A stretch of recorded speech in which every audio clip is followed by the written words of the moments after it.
I was hoping I wouldn't have to make this video. Back in July, I made a video discussing a YouTuber known as Downward Thrust. I critiqued his misleading work, along with some bad jokes, and even received a response afterwards. Feels bad, man. At the start of the video, I made a subtle joke about how similar he was to CleanPrinceGaming, which a lot of people also agreed with. Since then, there's been a rise in other gaming channels discussing these two creators, with some YouTubers already calling CleanPrince out. These videos have already done a great job at explaining some of the problems with CleanPrince's content, but after I saw his last misleading video on Spider-Man, the Spider-Man downgrade isn't so simple, there were some noticeable issues that I felt needed to be addressed.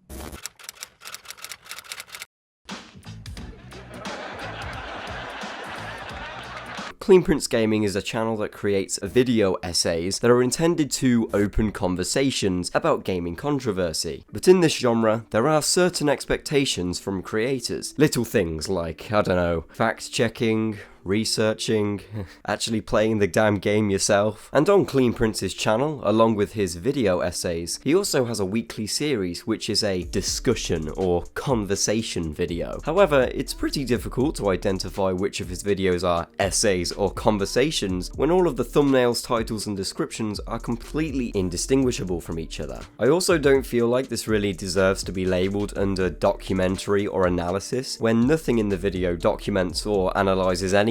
What this video does do though, is give the illusion that CleanPrince's speculations and assumptions are all facts. To give you some context, recently before the release of Spider-Man PS4, some people, mainly on Twitter, began to argue over whether or not Spider-Man had been graphically downgraded. However, the developers completely refuted this claim numerous times, consistently trying to explain to people how sunlight and puddles work. So absolutely anyone would think that hearing a developer's response would be a pretty important comment to know about, considering they're the ones responsible for this so-called downgrade in the first place. Unsurprisingly, CleanPrince never mentions the developer's comments this entire video. So for the next 13 odd minutes, almost everything said is completely invalid because these facts being given are all under CleanPrince's impression that there has been some phenomenal downgrade on Spider-Man PS4 because he saw the proof. And I mean, considering the whole internet is talking about it, was used as this video's main exposition. So let's start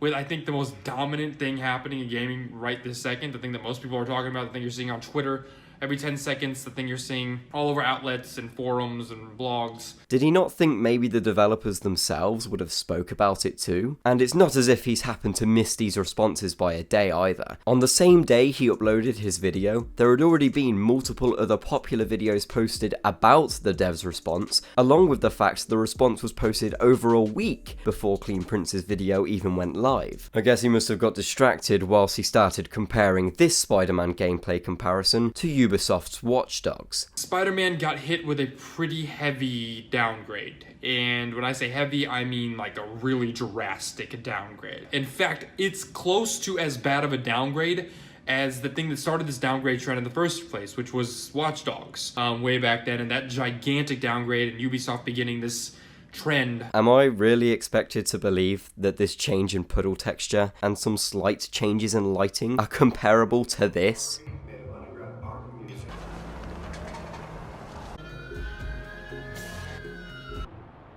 Give me a break. Now, CleanPrince's video was released on September 2nd, and the embargo for journalists to release their reviews of Spider-Man was lifted on the 4th. I'm not sure why he didn't just wait to hear everyone's opinions on the actual game before creating a video that opens a giant barrel of worms nobody asked for. Still, for what we do have, this is, again, possibly the best Spider-Man game ever made. It also helps that it looks fantastic. So Spider-Man is at times one of the best looking PS4 games ever made, and I don't say that lightly, especially in the long, heavy-browed shadow of the recently released God of War game. I don't mean to state the obvious after you've just seen more footage, but it's pretty clear that the graphics haven't had any significant downgrade. James Stevenson says it best himself, community director at Insomniac. Downgrade implies we showed something not possible as a trick or reduced capabilities. Neither of those are true. And I mean, another thing to mention here, if anything, the game has been upgraded. In direct sunlight, the E3 demo gives the impression of a suit covered in saran wrap. In comparison, the material in the final game exhibits more natural light dispersal. This is clearly an artist-driven change,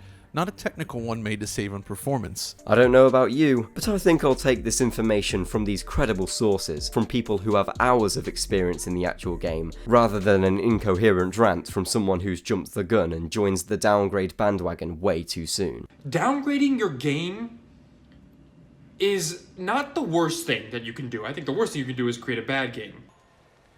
Well, good luck, kid. I do think that it is contributing to this culture of just immense and incredible consumer deceit. It's not just about how Spider-Man looks. If you can get away with being dishonest about, the graphical fidelity of a game, you can probably get away with lying about a lot about your game because we don't have our hands on it yet. All of our pre-orders are locked in. And that's a different conversation. We're not going to have that today because I've had it before. People are spending their money based on what they're seeing, and then what they're getting with their money when it finally hits their hands is not what they paid for. There are graphic cores out there that's what they focus on. So when you deceive the consumer, that creates a problem, and it leads into the other conversation people are having. I'm sorry. Where is all this deceit? Trying to say that the consumers have been deceived by all the trailers Insomniac released is just untrue, and the massive irony here is that the only one deceiving anyone is CleanPrinceGaming to his own subscribers. It's important, right? Even if it's not intentional, and that's the conversation is, well, it's not on purpose, why does it matter? It matters because this is something that people are spending their money on based on seeing these things, and we're not getting what we pay for, which really shouldn't pre-order in general, but the point is that no one likes to feel misled. I understand that doing a live commentary can be difficult. Believe me, I did it for years. But if I ever had moments in those commentaries where I needed a breather or a moment to think, I'd edit those bits out.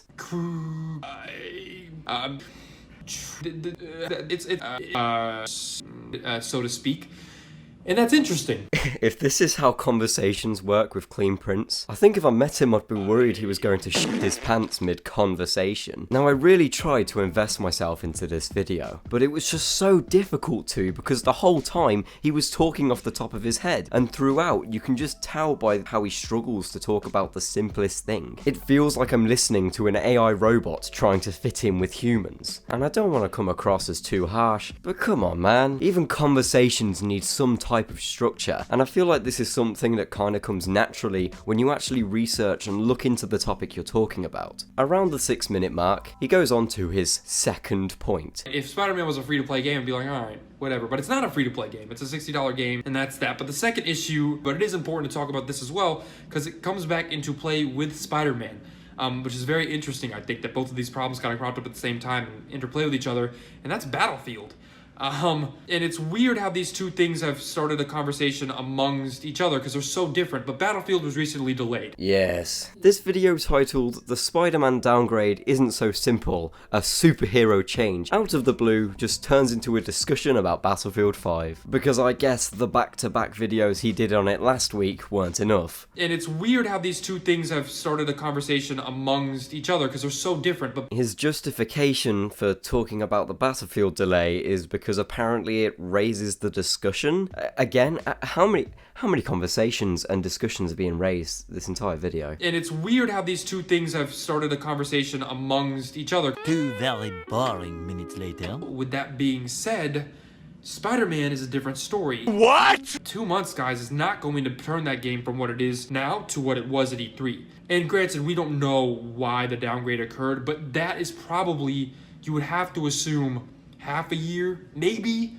We can't expect Spider-Man to get delayed to make it look better. This is clearly an artist-driven change, not a technical one made to save on performance. Now CleanPrince is saying that 2 months is not going to turn that game from what it is now to what it was at E3. Mate, who is this guy? I can't believe he's actually claiming that the game is so graphically unfinished that they would need months to turn it into what it was at E3. Remember how earlier I said if anything the game has been upgraded? I wish I could explain technically how CleanPrince is wrong, but I'm just going to have to leave a link in the description to the people who actually know what they're talking about. out, instead of pretending I think I'm a developer. But it's such an obvious attempt to gain views by just simply fear-mongering consumers a few days before the game's released. Now, like I said a moment ago, because this video is based off misinformation the entire time, I don't want to waste this whole video merely pointing out everything he said wrong. So as a bonus for any Starter Plus Patreons, I'll be uploading an extra unscripted reaction video as a nice little extra. Anyway,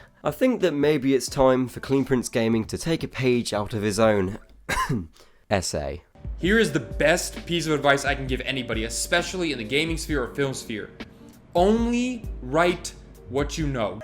Although it's apparent he ignores his own advice, he does make some good points. I make videos about topics I care about. I make videos about topics that I'm passionate about.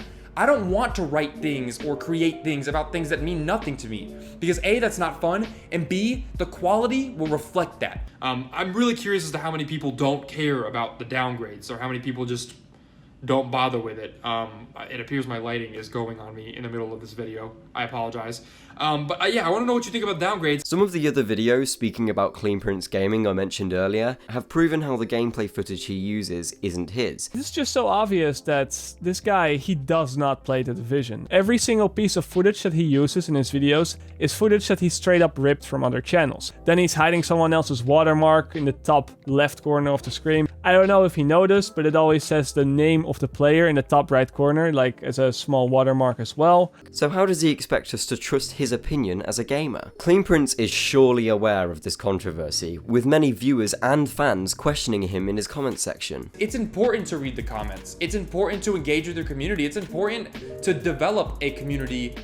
And you can't go in with a mindset, well, I just won't read comments or this and that. You can't do that, because there's a lot of people with really good points, and there's a lot of people who are negative that are saying really important things that you can learn from. Shame he doesn't engage or respond to any of the negative questions his community ask though. I mean, if he can address fan outrage over his beard. Guys, in my last video, my update video, some of you noticed the same thing. A lot of you noticed the same thing. Sore throat? Feels like bacteria and viruses are having a party.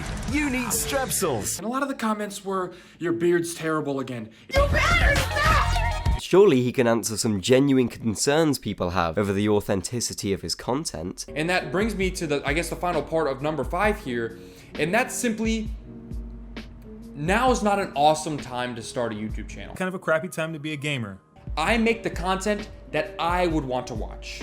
I don't really think there's any point in me going on much more, but I just want to say, I wouldn't have to make this video in the first place if he'd just realised that these comments and videos are just pointing out the problems in his content which he could easily work on and address. Who cares anyway? We all know in 2 weeks that CleanPrince will respond with, why I was wrong about Spider-Man. I feel like something that could have been discussed instead is the controversy surrounding Spider-Man's DLC plan. If you weren't aware, Insomniac Games have already announced and released a trailer for an upcoming DLC before the initial game has even released. And usually there's nothing really wrong with selling a DLC expansion, but some people have raised questions over whether this DLC is actually cut content from the game, and some people don't like that it's been announced before the actual game is out. To me, these seem like more valid concerns that are worth having a discussion about, and I'd be interested in hearing if you agree with me or not. CleanPrince. Just use a script for these videos, and give yourself some time to upload things, instead of just posting a semi-related video the moment something is in the news talking about said subject, and he's changed the title to something that is completely against everything he said in the video. So when you deceive the consumer, that creates a problem. Can we get a Family Guy scene with a black and white old-fashioned filter over it, please? Oh, okay. If you guys enjoyed this video, let me know with a like, and if you'd like to support me further, please check out my Patreon page. Like I said in the video, the bonus footage with a live reaction will be included. And come on everyone, let's start a discussion in the comment sections, and I'll be sure to ignore every single one of you. I tell you what, I haven't done this in a while, but if the ratings on this video do well, then I'll make a CleanPrinceGaming parody of my own Simpsons video, in celebration of it hitting 250,000 views. I'll see you later, love you all. And that brings me to the final part of number 5 here. This is Mambo number 5.